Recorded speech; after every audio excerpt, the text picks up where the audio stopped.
ఆదేశాల మేరకు అదేవిధంగా గౌరవ ఎలక్షన్ కమిషన్ ఆదేశాల మేరకు ప్రతి నెలలో మొదటి వారంలో మనం పొలిటికల్ పార్టీ రిప్రజెంటేటివ్స్ తోటి మీటింగ్ కండక్ట్ చేస్తాము. ఆ మీటింగ్ కండక్ట్ చేసేటప్పుడు మన కాన్స్టిట్యున్సీ ఉన్నటువంటి మాచల్ అసెంబ్లీ కాన్స్టిట్యున్సీ సంబంధించి అందరూ ఏఈఆర్ఓస్ యాక్చువల్లీ మీటింగ్ వచ్చి ఈఆర్ఓ గారి సమక్షంలో జరుగుతుంది. అయితే వేరే కారణాల వల్ల సారాలేకపోయారు. ప్రస్తుతం మనకి ఈఆర్ఓగా మనకి district revenue officer in charge DM civil supplies sir, ఆయన పేరు నారదముని గారు ఉన్నారు. వారు ఇప్పుడు మనకి ఎలక్ట్రల్ రిజిస్ట్రేషన్ ఆఫీసర్ గా వ్యవహరిస్తూ ఉన్నారు. ఆయన ఆధ్వర్యంలో మీటింగ్ కండక్ట్ చేస్తాము. మరి ఈ వారం ఈ నెలలో వచ్చేసి పొలిటికల్ పార్టీస్ కి అదేవిధంగా అందరు తహసీల్దార్స్ మున్సిపల్ కమిషనర్ రావడం జరిగింది. పొలిటికల్ పార్టీ రిప్రజెంటేటివ్స్ కూడా అన్ని రికగ్నైజ్డ్ పార్టీ వాళ్ళు వస్తూ ఉంటారు. వాళ్ళకి ఈ నెలలో కూడా ఈ మన దగ్గర ఉన్నటువంటి ఎలక్షన్ రిలేటెడ్ ఇష్యూస్ ఏవైతే ఉన్నాయో అవన్నీ కూడా ఎక్స్ప్లెయిన్ చేయడం జరిగింది. ముఖ్యంగా మన దగ్గర ఫార్మ్స్ పెండెన్సీ ఎక్కువ ఉంది. ఎందుకంటే రెగ్యులర్ గా మనకి ఈఆర్ఓ విషయంలో చేంజెస్ జరుగుతూ ఉండటం వల్ల ఫార్మ్స్ పెండెన్సీ దాదాపుగా 353 పెండింగ్ ఉన్నాయి. ఈ పెండెన్సీ అంతా కూడా క్లియర్ చేయమని చెప్పేసి తహసీల్దార్స్ కి కమిషనర్ గారికి చెప్పడం జరిగింది. మన కాన్స్టిట్యున్సీలో ఉన్నటువంటి అందరి తహసీల్దార్ చెప్పడం జరిగింది.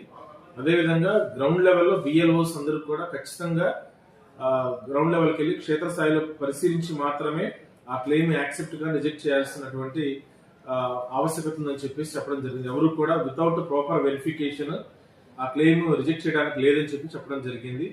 అది పొలిటికల్ పార్టీస్ కూడా రైజ్ చేశారు. కాబట్టి ఆ విధంగా కూడా బిఎల్ఓస్ కి ఇన్స్ట్రక్షన్స్ ఇవ్వమని చెప్పడం జరిగింది. వీటితో పాటుగా డెమోగ్రాఫికల్లీ సిమిలర్ ఎంట్రీస్ అనే వాటి గురించి కూడా డిస్కషన్ చేశాము.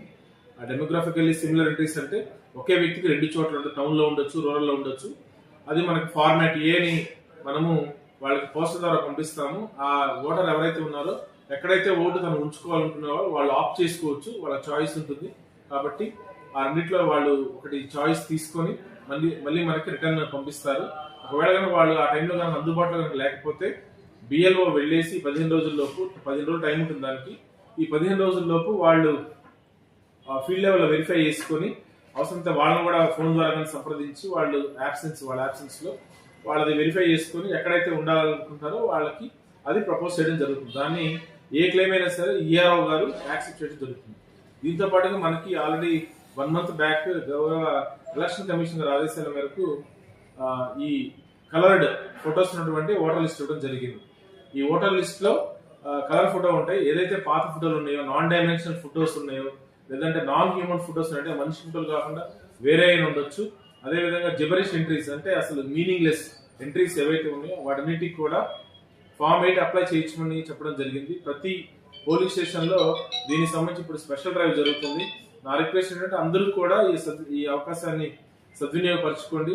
మీ ఓటర్ లిస్ట్ లో మీ పేరుకి సంబంధించి కావచ్చు, డోర్ నంబర్ సంబంధించి, జెండర్ అంటే మేల్ గానీ ఫీమేల్ గానీ సంబంధించి, లేకపోతే నేమ్స్ విషయంలో, తండ్రి పేరు విషయంలో, లేదంటే రిలేషన్ అంటే భర్త, వైఫ్ ఆఫ్, సన్ ఆఫ్, ఇట్లాంటి విషయాలు ఏదైనా సరే కరెక్షన్ చేసుకునే ఆప్షన్ ఉంది. కాబట్టి ఇప్పుడు ఫామ్ 8 దరఖాస్తు బిఎల్ఓకి కనుక ఇస్తే కంపల్సరీగా అది మేము అప్రూవ్ చేయడం జరుగుతుంది. అదేవిధంగా బిఎల్ఓస్ కి ఈ స్పెషల్ డ్రైవ్ తర్వాత మళ్ళీ ఈ ఫామ్ 8 కనుక ఫోటోస్ విషయంలో కనుక ఏదైనా వస్తే వాళ్ళ మీద యాక్షన్ తీసుకుంటామని చెప్పేసి కూడా స్ట్రిక్ట్ ఇన్స్ట్రక్షన్స్ మనకి ఎలక్షన్ కమిషన్ నుంచి ఉన్నాయి. కాబట్టి అందరికి కూడా ఈ ఇన్స్ట్రక్షన్స్ అన్ని కూడా గౌరవ ఎలక్షన్ కమిషన్ వారి ఇన్స్ట్రక్షన్స్, గౌరవ కలెక్టర్ గారి ఆదేశాలన్నీ కూడా ఈఆర్ఓ గారి సూచనల మేరకు మేము ఈ రోజు పొలిటికల్ పార్టీస్ కి మన ఏఈఆర్ఓస్, తహసీల్దార్స్, కమిషనర్ గారికి చెప్పడం జరిగింది.